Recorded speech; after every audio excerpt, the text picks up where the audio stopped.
there's a lot of waste that's going on, and you're right. There's a lot of books that aren't like collector's edition stuff, but people really go for the sign first. What do you mean? We're not saying hardbacks are fascist, but like, sorry, that's not what we're saying. Welcome to the viewers. Yes, hello everyone. We'll just let everyone get in. If you have any thoughts on hardcovers or paperbacks, please weigh in. I promise this will be a heated debate. Paperbacks are just easier to rest on your chest when you're lying in bed and reading. That's all I'm trying to say. It's so interesting to me, though, that you said that you like paperbacks better, but you refuse to like break them, because it's like half of the benefit of a paperback is that you can just like hold it in one hand because it's broken. Yeah. Really quickly before I do my official intro. Really quickly before doing my official intro. The archival covers are like those are the plastic covers that you see on like library books. Mm-hmm. So some collectors request that on their signed first copies so to keep from dust getting in. And so so that's a thing. So hi everyone. On that note, I think we are about 3 minutes past 8, so let's get to it. Good evening, everyone. My name is Isa, and I am a bookseller at Politics and Prose Bookstore. I will be your host for the evening, and I'd like to welcome all of you to Politics and Prose Live. Thank you for joining us in this virtual format in these extraordinary times, throughout all of which we strive to continue to bring you the authors that you love and their new books to Politics and Prose. We are also excited to have our guests here tonight with us. So at any point during the event, you can click on the link in the chat to purchase Be Here to Love Me at the End of the World by Sasha Fletcher on the Politics and Prose website. And additionally, you can ask the author a question by clicking Q&A, which can be found near the bottom of your screen. And while we'll try to get to everyone's questions after this presentation, we apologize in advance if we don't have time to address yours. Finally, we want to thank you all for being here with us tonight. We are so thankful to our community of loyal friends and customers for keeping our spirits afloat. So it is my pleasure to introduce tonight's speakers. Sasha Fletcher is the author of It's Going to Be a Good Year, several chapbooks of poetry, and a novella. His work can be found online and in print, and his first novel, Be Here to Love Me at the End of the World, was published by Melville House in February of this year. Due to some supply chain issues, it might take some time to get to you, but I assure you it is beautiful and very worth the wait. And here with us tonight, Sasha will be in conversation with Kelsey McKinney, who is a freelance features writer and co-founder of Defector Media. She previously worked as a staff writer at Vox, Fusion, and Deadspin, and her writing has appeared in the New York Times, GQ, Cosmopolitan, and the New York Magazine, among other publications. Her first novel is God Spare the Girls. Friends, it is my absolute honor to introduce Sasha and Kelsey to P&P Live.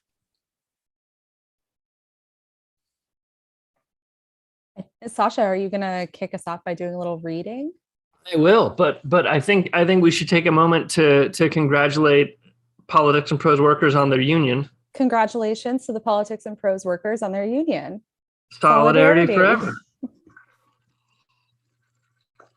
All right.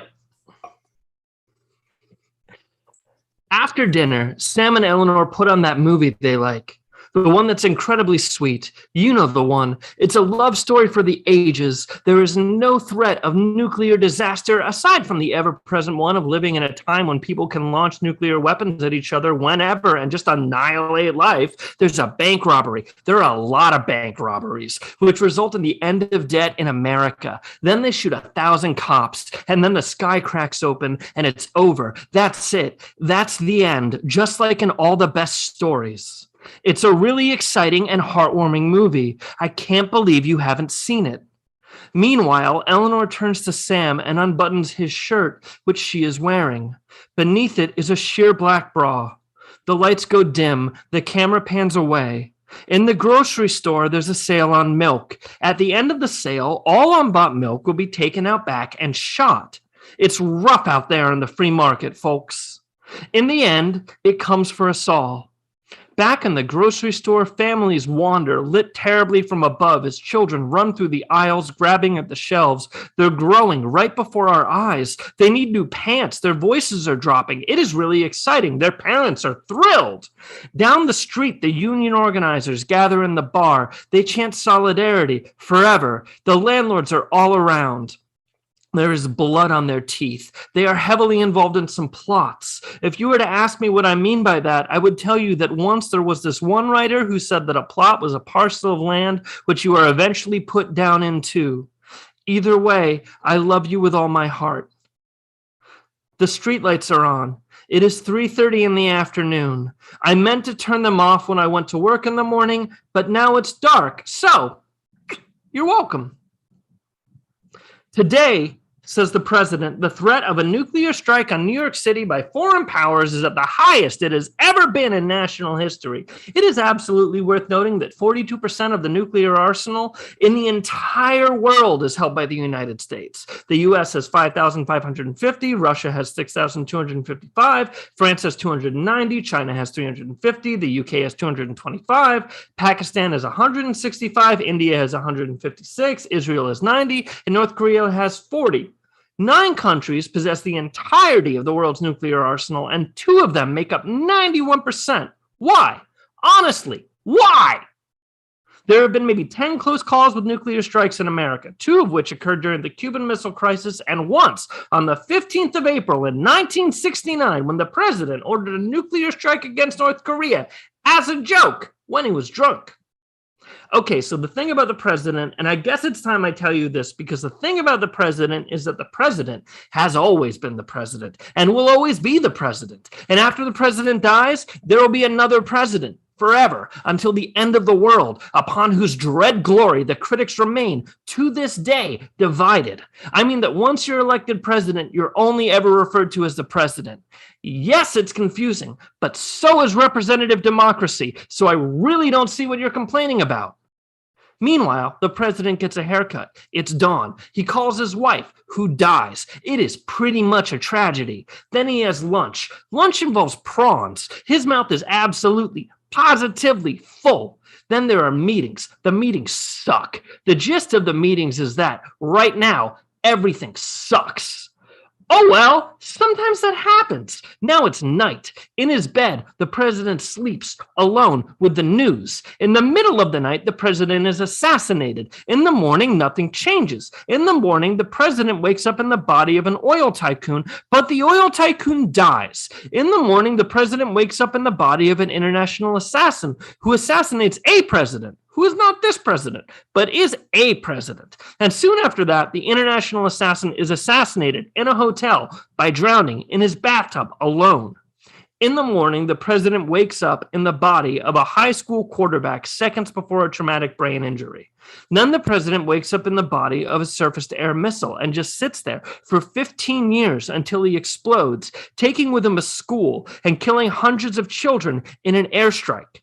The president weeps alone in a room for waiting while angels pretend not to notice. They contain a malicious sort of grace.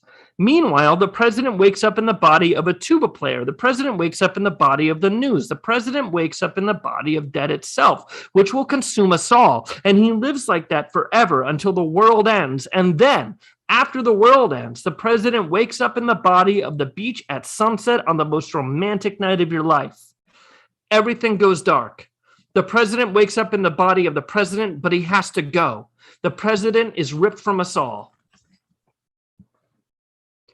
Sam turns on the news. In Central Park, the snow has reached 2 to 3 feet. A mountain range has formed. One collapsed onto a toddler, and then the toddler's lungs collapsed. Experts believe these events to be related. Jesus, says Sam. I'll say, says the news. The news is dressed up as a stern man in a suit. The forecast is grim, says the news. I get it, says Sam. The news is dressed up as a blonde. The news is a radio. The news says the mountain ranges have begun to be named. Their heights are currently incalculable. If only you could just settle down, Sam, and live a life free of debt or worry. Things might return to normal, to some semblance of reasonability, that we could all survive. The news looks Sam dead in the eye over the radio, that we could all survive. Sam looks away.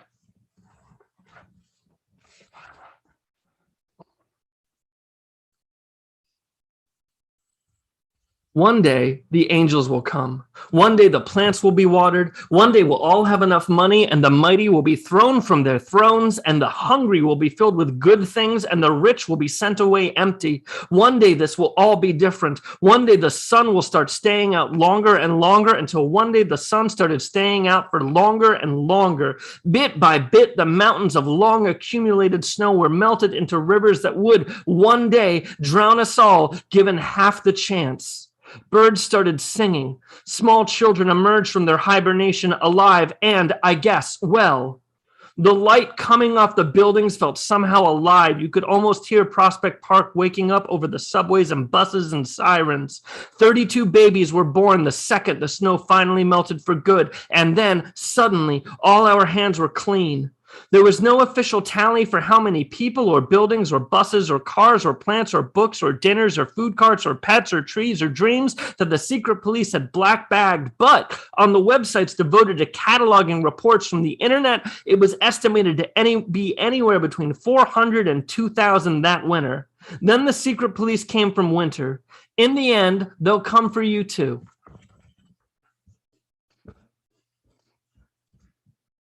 That's the reading. I loved it. I think you did a great job. I'm glad you picked this. Before I begin with my questions, of which I have 500, I will remind the audience, if you've joined us late, that you can drop your Q&As in the little Q&A box at the bottom of your screen, and then maybe I'll ask them to Sasha later, which could be exciting. I want to start with, I love that you chose these passages. One of the things I found just lovely about this book was the continuation of the president as a single entity, while you have these little like facts thrown in that are clearly about individual presidents. And the first question I want to ask you is, how did you approach time with this book? Like, there's obviously something beautiful about it, that it can feel like today, while there are pieces of it that are from specific events. Why did you want to create this kind of like momentum? So it began, for the most part, as an attempt to write a love story. And the more that I kept writing, the harder and harder it became to not have America end up as a part of it. Mm-hmm. Like, this is not like, oh, it was response to Trump. Like, I started this under Obama. Like, there's, fucking drone strikes and shit. Like, there's no good president. Like, the office itself is basically a war crime. like you're just bombing people left and right. Like, so it became hard to not write about that, and then it became really easy to write about it. In what sense? Like, in that once you started writing about it, you couldn't stop? Yeah, once I decided, I don't know that I ever decided, but once America ended up becoming like almost a character in the story, there didn't seem any point to not be like, oh, I want to make a point. It became very beautiful. Yeah, I'm saying beautiful, but it was very beautiful to not have to use a character to be a mouthpiece for myself. Mm-hmm. I could just have a narrator who would like stop the story and be like, listen, I'm really upset about something. And like, we can go right back in a second, but like, I gotta get this off my chest. You said this when we were talking yesterday, that the way that the narrator butts in kind of reminds you of yourself when you've had like a couple of drinks at the bar. And I think that is a beautiful way to read this book, where you have the narrator just kind of like bursting in on these like lovely domestic scenes to be like, okay, actually, I'm about to go on a rant about like why we don't teach children about labor history, right? And this is the 600-word rant. A question I have, you thank Wikipedia in your acknowledgements first. The People's Encyclopedia. The People's Encyclopedia. How do you, or do you, I guess, fact check a book like this? I would ask Melville House, who had to rigorously fact check it. Oh yeah, you did. Yeah, we checked everything. That's we checked exhausting. Everything. Yeah, I'm sorry for the very kind person who had this task placed upon them.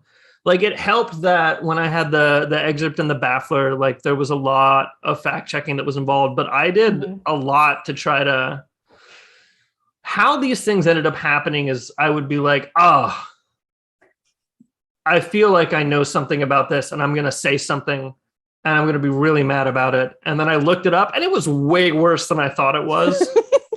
And like, it's the beauty of history is that it's so much worse than we remember it. And like, that's something that comes up in the book, right? Like, it would be incredible if we could remember every horror and trauma that like we witnessed, but we can't, like we shut down, like, so we just like keep moving.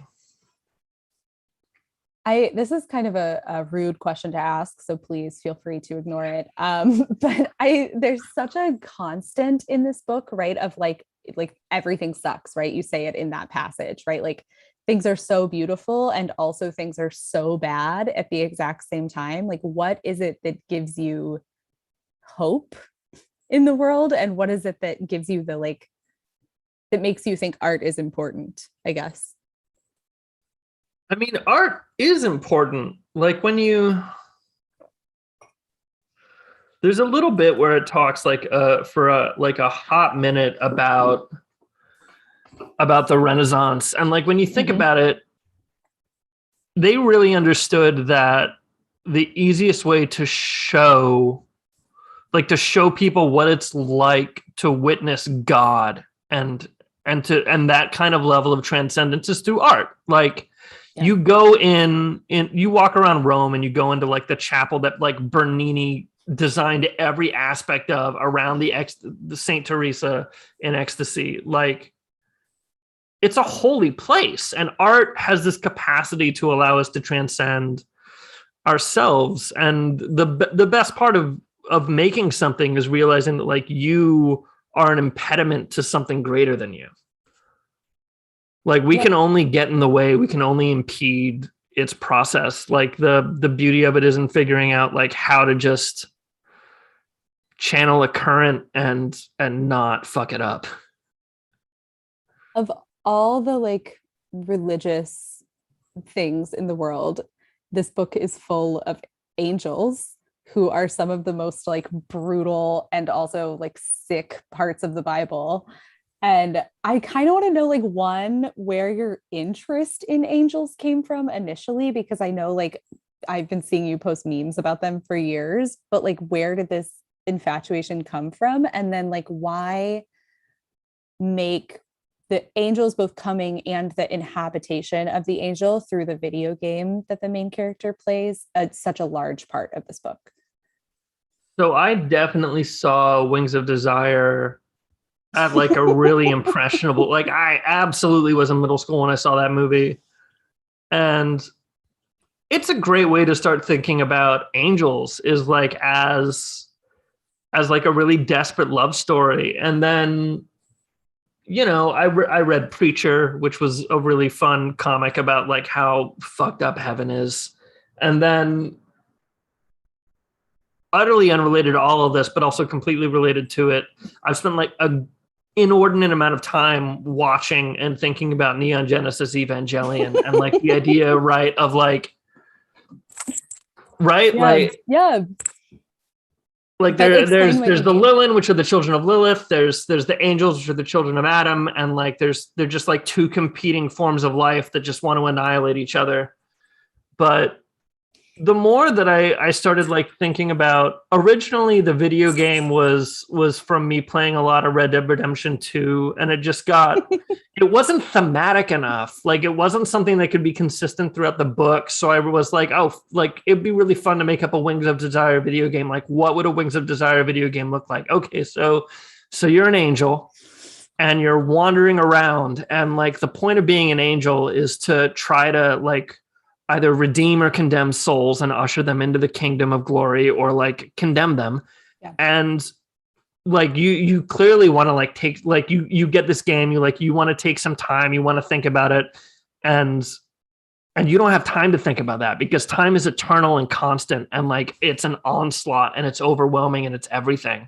And so, you know, you're going around in the game and you're trying to like redeem souls and like make a decision. And like there's like a little running counter of like how many people are dying and like how many souls are like falling into perdition, like because you're taking the time to make a considered decision, and you go and you watch war, and the more horrible things you witness, the like harder it is to actually see anything.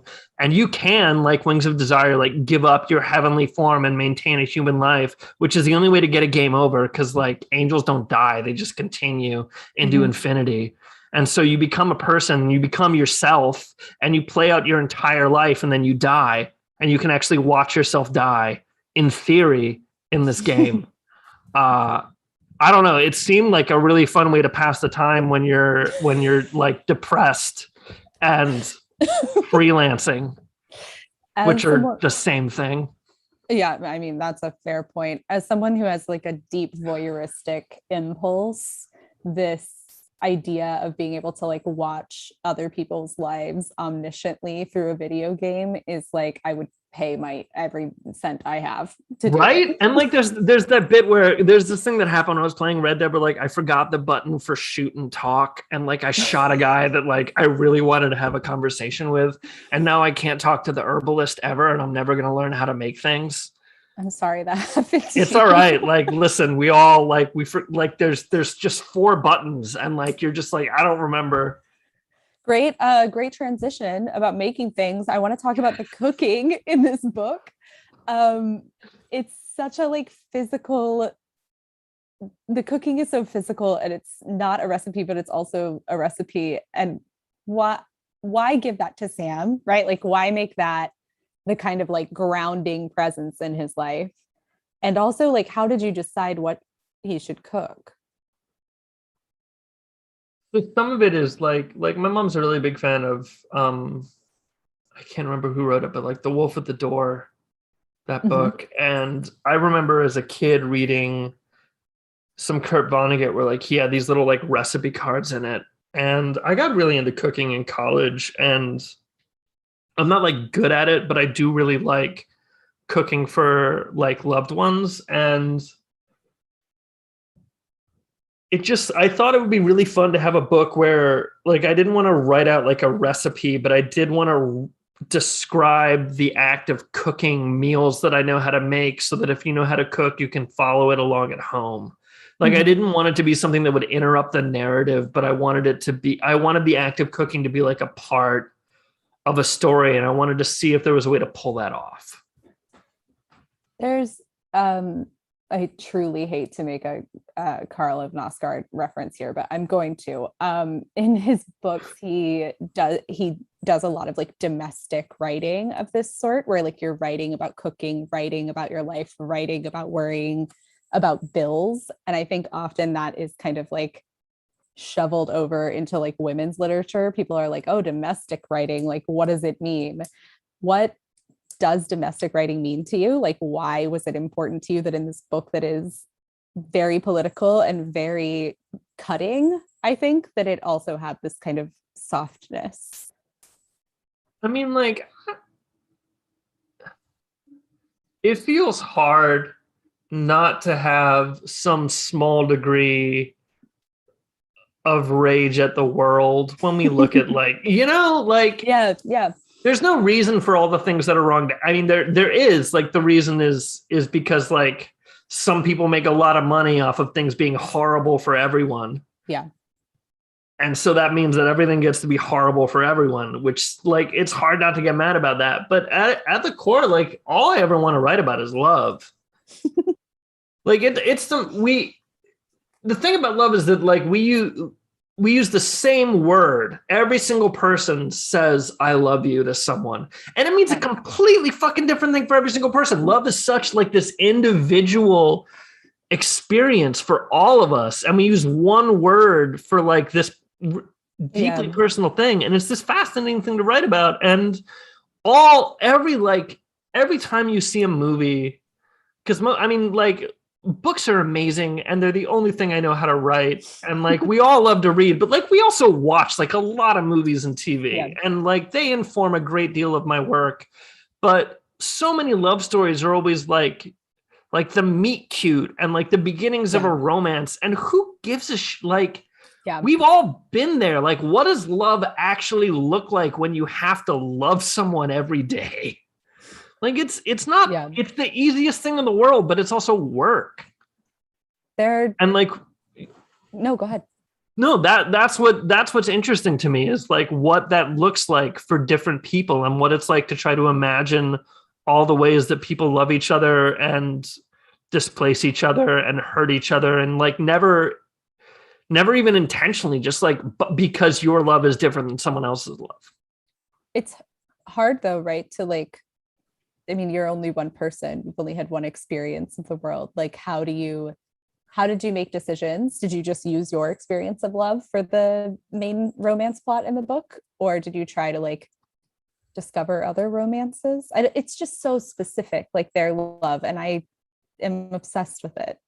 There's a like, go ahead. Well, a lot of it is like definitely taken from my I'm not relationship. asking if it's No, autobiographical. it's I mean, it is and it isn't. It's so much simpler to use your experiences as a framework, but at the same time realizing that you're creating two separate people who you're giving like memories and experiences that you have, but in order for it to be fiction, they have to be their own people, which means that their experiences of your own experiences are slightly different. So it's also like this way to examine what you felt and thought, because these are clearly not like Sam has my job history and a good deal of my opinions, but like a lot of the things that Sam does are not things that I would really want to do. Would you tell the moon joke? Oh, hell yeah. If I could tell, I mean, like I don't know if it's going to show up. Like I as any like poet who's a Pisces, like I have the moon written like on my neck. Yeah, exactly. We're all, I mean, this is a good question. We're all like obsessed with the moon, and the moon in this book is such a like hovering, almost like surveilling presence. Do you just like see the moon in the middle of the night? Like, what is it about the moon that makes you think that it's like watching you? My God, well, it's so goddamn loud. Like I mean, it's hard in New York because there's so much light pollution, but we spent a lot of quarantine in Western North Carolina where there's not much light pollution, and the moon is just like so loud all the time, and it's this thing that was like ripped from the earth, and it's just like orbiting. It's this like absent thing that's there. Desire. Like how do you not think about that?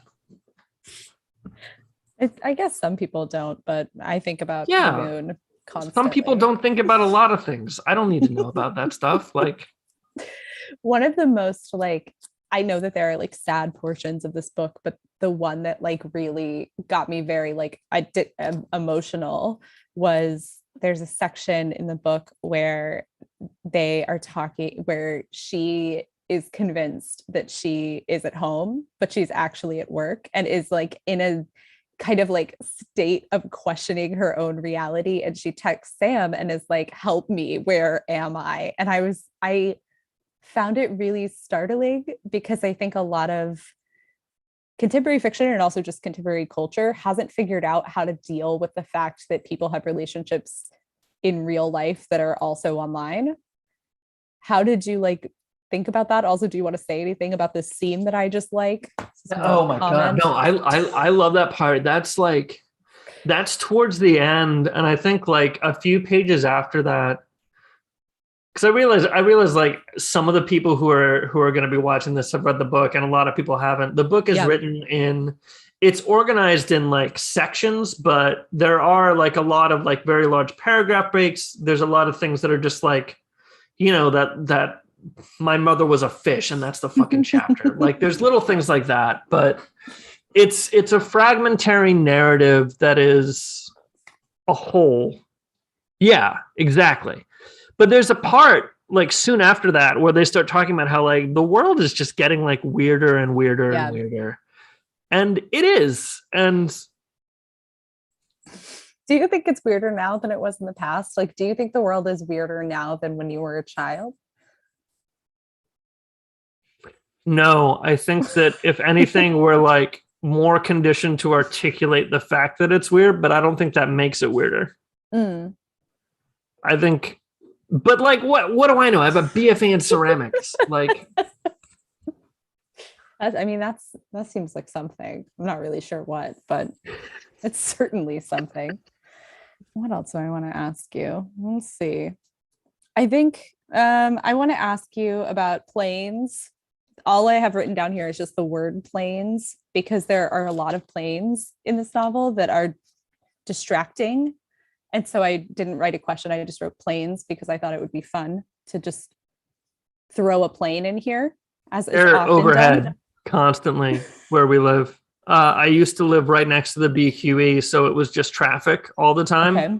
And construction at night, like the floodlights would like be like blinding into the apartment as they were doing construction on the BQE, which is always under construction at night anyway. But yeah, no, we hear planes all the time.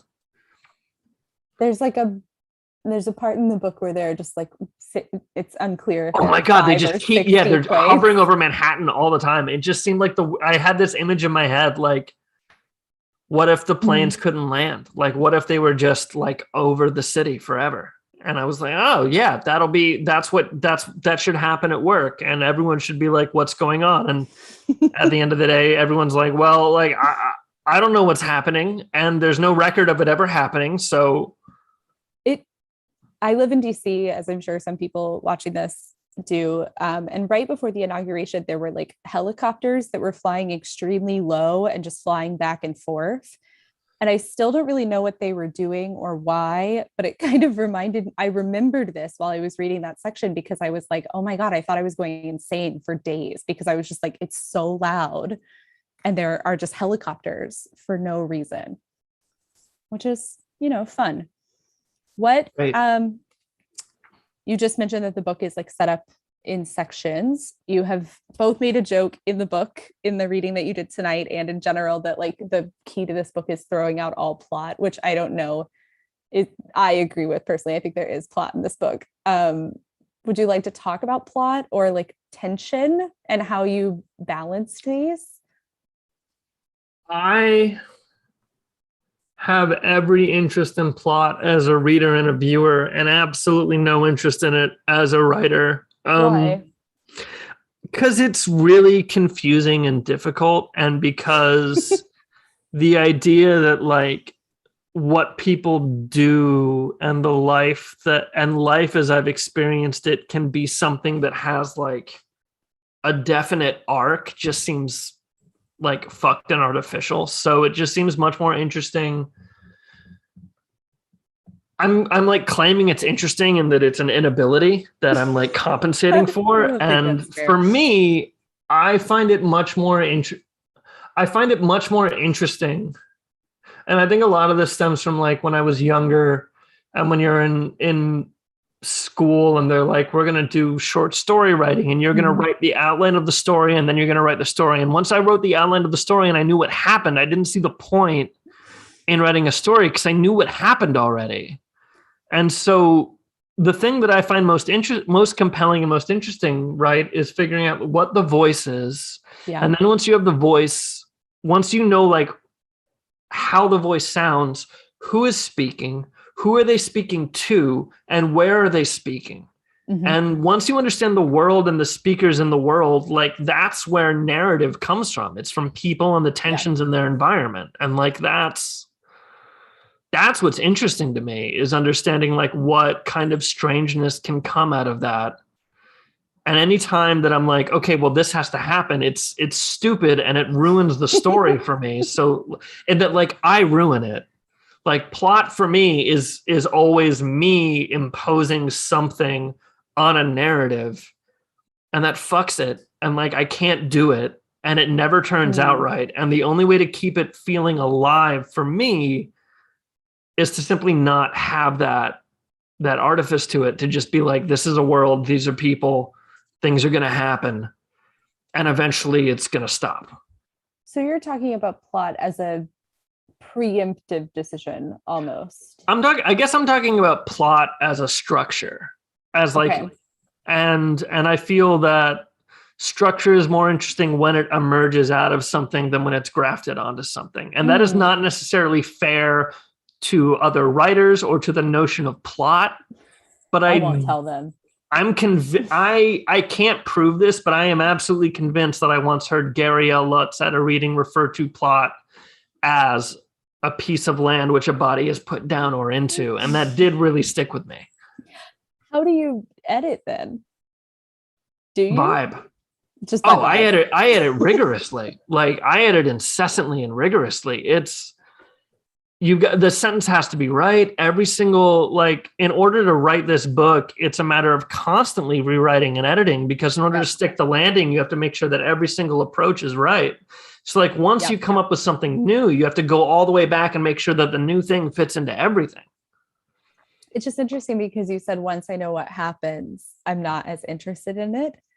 And then you described being incredibly interested in how to weave sections of this book together, which I think you've done beautifully. I do think this book has a plot, whether you like it or not. I think every single character has a very clear arc. Mm-hmm. But if you want to some of the plot, like two people love each other and the guy doesn't really have a job and then he gets a job and then the world kind of ends. Yeah. Okay. Yeah. Great. then I got to rethink what plot means and I got to be less of a bigot about plot. I like it. I like that you're so stridently against plots. I love having very firm opinions that don't mean anything. No, you don't. You have a lot of opinions that mean so many things. Please don't lie to the viewers or to me. I'm sorry. But I still, this is just for me now. I'm so sorry to the viewers. If you have questions, please put them in the little Q&A thing at the bottom and I'm going to ask them after this one. I want to know how you maintained tension in this book, which to me is a separate thing from plot. Like, how do you make sure that the sections where you are doing work don't get tired and that people have momentum through the book? Does that make sense? Yeah, no, absolutely. So, I mean, my process is that I try to hold the entirety of the book in the back of my head at all times while working on it so that and I keep notebooks with me and I keep my phone and when I go for walks, I'll have my headphones and I'll do a little voice memo and I'll narrate what I think should happen. And then I'll go back and I'll try to think about where it could fit. And if it can't fit anywhere, then I'll try to be okay, I want to say this one thing. In order to say this one thing, I have to build up an area around it. And so I have to find a place that is a pause. And I have to figure out whether or not the thing that I'm doing is going to be something that's going to be an escalating or a de-escalating tension. And in the same way, when writing a poem, everything is composed line by line. And you have to figure out each line, if the line is a continuation or a pivot of the previous line. And so each paragraph, each little bit has to be either a continuation or a pivot from the previous bit. And it comes down to trying to read the entire thing forever and understanding when all of this needs to happen. And so parts of the book end up having to be moved around to other parts of the book because that's the only way to balance the entire thing and keep tension as a constant that can ebb and flow while very slowly at the same time always escalating. It makes sense to me on a sentence and a paragraph level, but I don't understand how you held all of this in your brain on a book structure level. So if you could just tell me so I can do it, that would be very helpful. If you tell yourself that you're only good at a very small amount of things, you figure out how to do them differently. So if your narrative is that you're basically a failure who's only good for one or two things, you can get really good at those one or two things. It's your special day, so please don't call yourself a failure. But what are the two special things? I have to know. And then I swear I'm going to ask these questions. That's a lie. There's not there's probably a lot of things. I can do a lot of things. I just tell myself that I can't so that because I believe that that little oppression of the self is going to make is going to Yeah. keep me humble enough to make art. I don't know. I don't know why I'm mean to myself. Okay, don't question it. Just continue. It's working for It's now. working. I'm going to go with it. Okay. None of these have names, so I apologize to the people who ask these questions. I don't know your names. But Sasha, how did you settle on the title for this book? It's so imploring and earnest. Oh, well, Be Here to Love Me is a Townes Van Zandt song, and also the title of a film about Townes Van Zandt. And Townes Van Zandt slaps for like an abusive drunk. But why title your book with the Townes Van Zandt? Well, it's not. It's also like I because at the end of the world it changes. It changed something for me. Like it's a plea. Like I love the idea of a title as a plea. Like I have this book. It is going to be a good year. Like that's the thing that you say to yourself, like begging in the mirror in the morning, like wiping the steam, right? Like be here to love me at the end of the world. Like you're asking someone. And I mean, it wasn't the original title of the book, but it became very clear that it was the only thing that the book could be called. At what point? At the point that it became a book worth writing. Oh, it's vague, but fair. No, it was this little short story called Warren Beatty is a Sad, Sad Man, and the president wasn't the president, it was just like Warren Beatty, which is why that little bit about the president has like a bunch of shit about Warren Beatty movies. I was a little struck by that. Yeah, the one where he's the football player who goes up to heaven and then like becomes reincarnated over and over. Yeah, I can't remember the name of that one.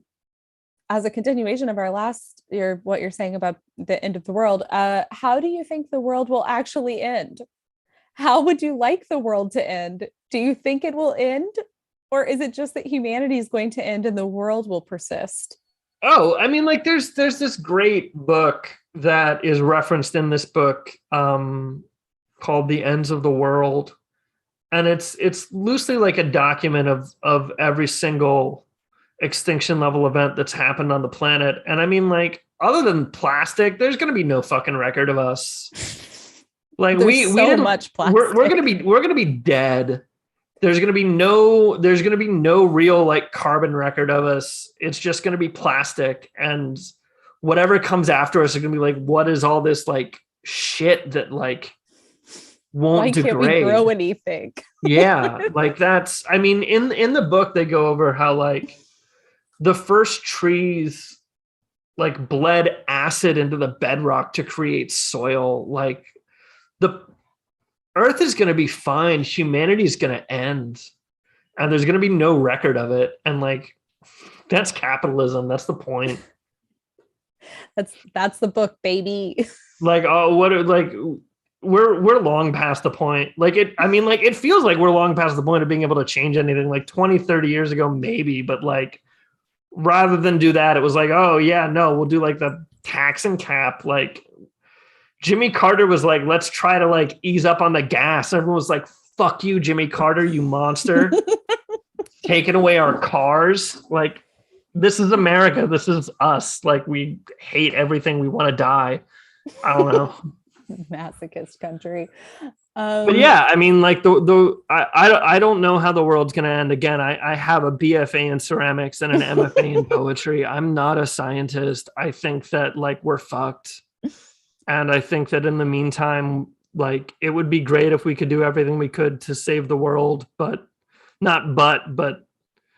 it's important to find things in people to love and to find things that we can have hope for, because otherwise it's just like the world itself is so bleak. Like love is a beautiful, wonderful thing that we can make within it. I'm not going to say it's like an act of resistance, because like, what are we resisting? Like the end of the world? Like you're not resisting that. It's oncoming. It's imminent. It's like the minivan hurtling towards us. You just keep doing all my transitions for me, which is really exciting. Here's another question. Love here and beyond as a radical act of resistance against the oppressiveness of the apocalypse is a running current through the novel. You said this began as a love story. Was this always kind of the way you intended to feature it? No, I wanted to write like a normal ass love story, and I wrote this instead. Like it, I What do you can't. mean normal ass love story? I don't What does that know. mean? I don't know what it. I don't even know what it means. Like I sit down and I want to write about two people in love, and then I end up writing about the world that they're in love in, and that intrudes upon them, and they intrude upon it. Like that's, I guess, the nature of writing any story is that the world acts upon the story and the story acts upon the world. But that's what's nice about the love in this novel. Not nice, I guess, but what's enjoyable about the love in this novel is that it's not like, oh, I've removed you from the world and now you have this beautiful love. It's like That's boring. Like what kind of love is that where you're like, my love is a precious thing that's isolated from reality and which doesn't partake of it? Like that's, how do you live like that? what kind of love is it if one of you isn't yelling about capitalism on the street? That's a question. Yeah, and the other isn't saying like, I'm tired. Can we just have ice cream pizza? or a pizza and take some Lactaid? Like, God damn. It's beautiful. Okay, here's another one.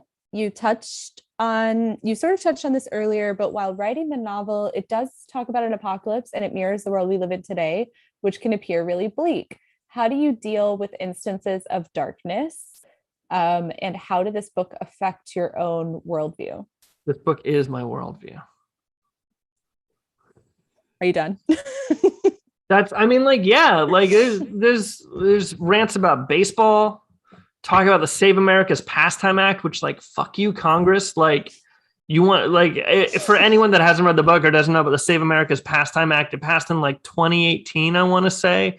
Congress passed it on behalf of Major League Baseball, which is one of the most corrupt, monopolistic pieces of shit that there is. They're currently in a lockout where they're like, they've removed players' pictures from the website. You can't watch any video because like they can't make money off of it.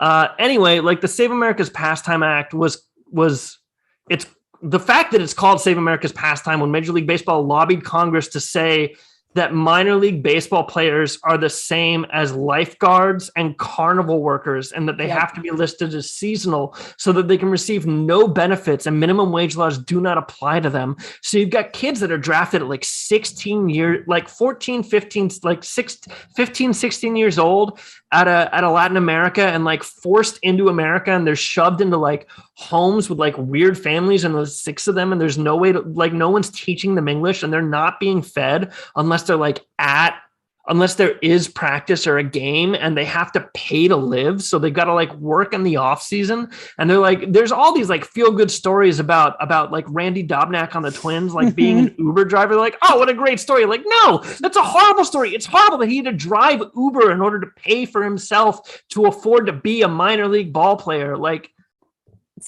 like if you're not drafted in the first 2-3 rounds, your bonus won't sustain you at all. And like the major league minimum is incredible. It's like $550,000, but like if you can get it, that's 25 guys on 30 teams. I'm not going to do that. Like we can't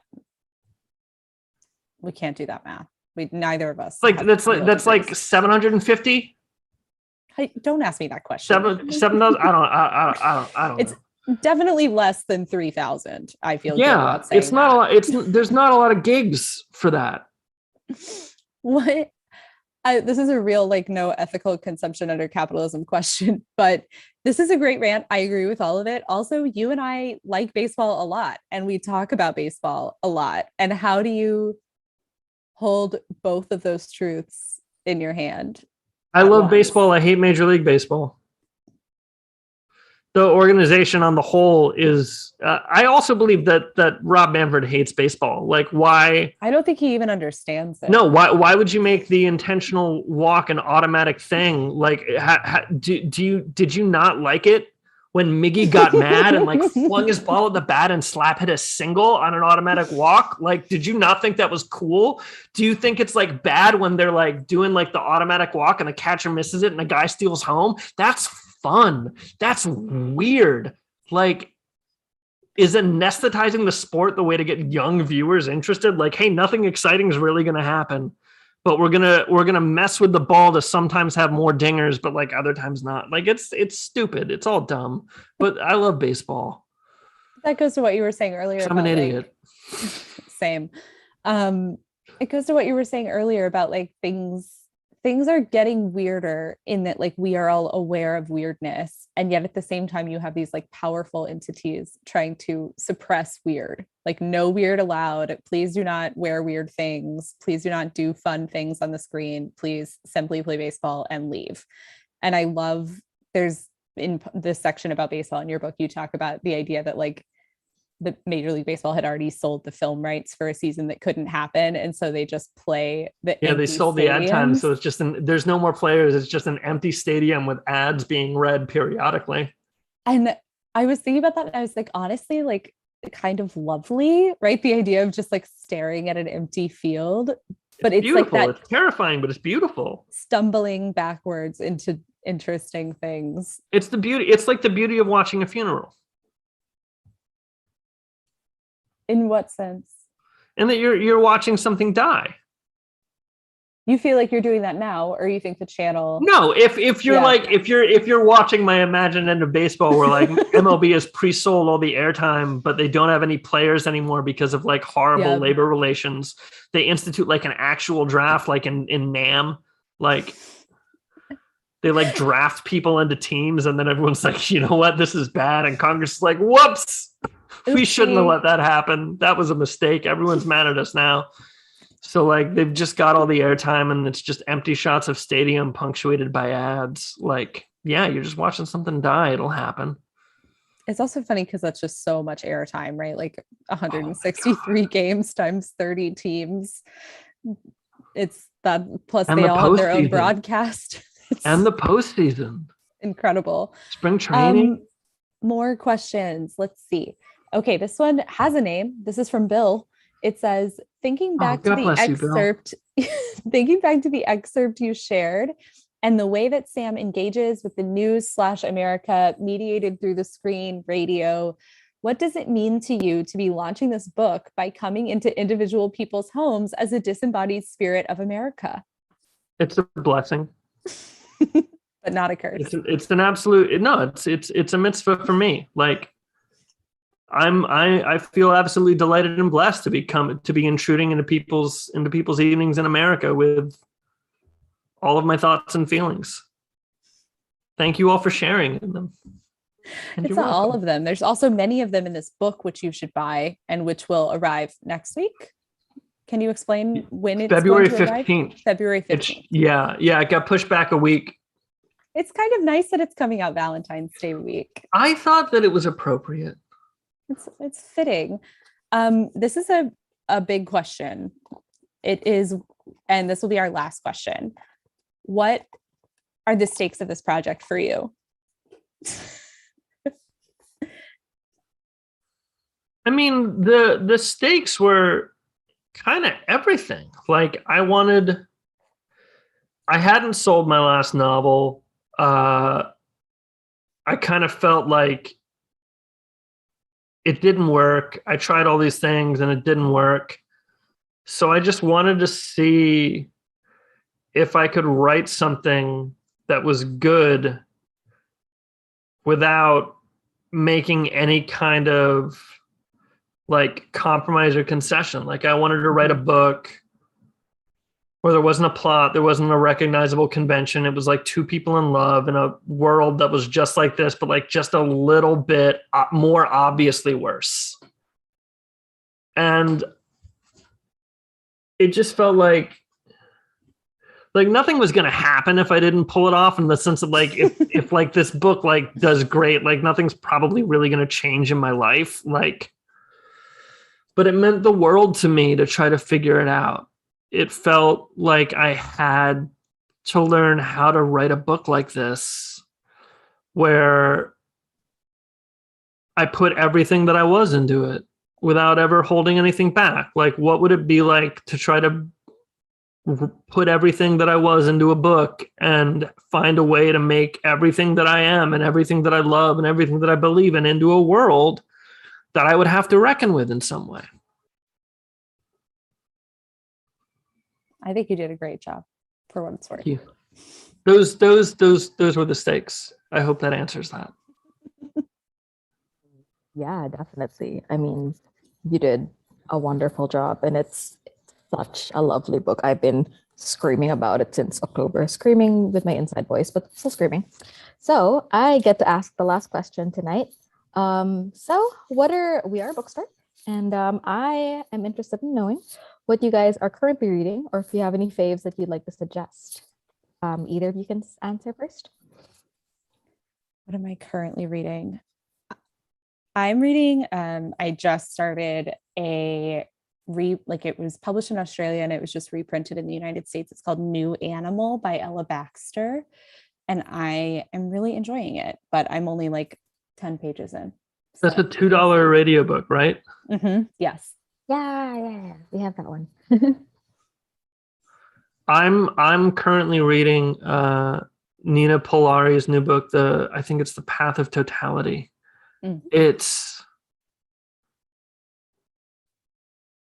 so devastating and beautiful. It's I mean, like Nina's a goddamn genius, but like this is really a step beyond.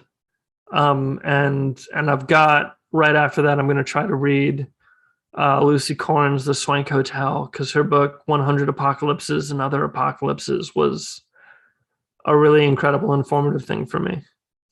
Awesome. All right. Well, thank you for sharing. If you guys are interested in reading those, you can check out our website. So thank you. Thank you, Kelsey. Thank you, Sasha, for your time. And thank you, everyone who came tonight. We appreciate you coming out, spending your evening with us. And your patronage is what enables us to bring you programming like this. So you can continue to support Politics and Prose by using the link in the chat to purchase, once again, Sasha's lovely debut, which will be out on the 15th. Be Here to Love Me at the End of the World. It will be a great Valentine's gift for your Valentine or yourself.